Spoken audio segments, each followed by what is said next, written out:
And they're off. Prominent in the early stages, Port Bayou towards the outside, Dazzling Park, with Urban Ocean coming through now to go on, and they're near the end of the first furlong.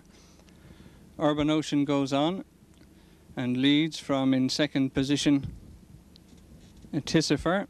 Improving up the outside is Port Bayou, and just behind these is Dazzling Park. As they head on towards the top of the hill, Urban Ocean leads from Port Bayou, showing a close second on the outside.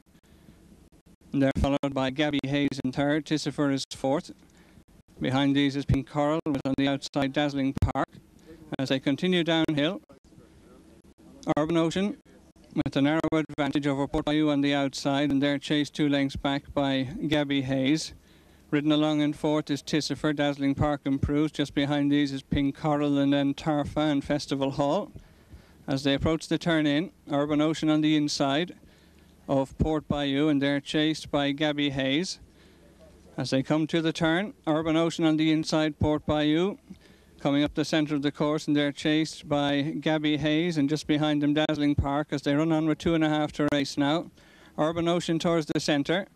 Coming to the stands rail is Port Bayou. Challenging over on the extreme left is Pink Coral. In between horses in the centre of the course is Dazzling Park under pressure as they run on a furlong and a half to race. Against the near rails, Port Bayou. Pink Coral over on the far side. Dazzling Park and Tarfa in the centre. Staying on behind them is Festival Hall inside the final furlong. Port Bayou the stand side. Pink Coral the far side. Tarfa staying on. Festival Hall finishing well as they go to the line. Port Bayou with Festival Hall. Festival Hall on the far side gets up to beat Port Bayou with Tarfa in third.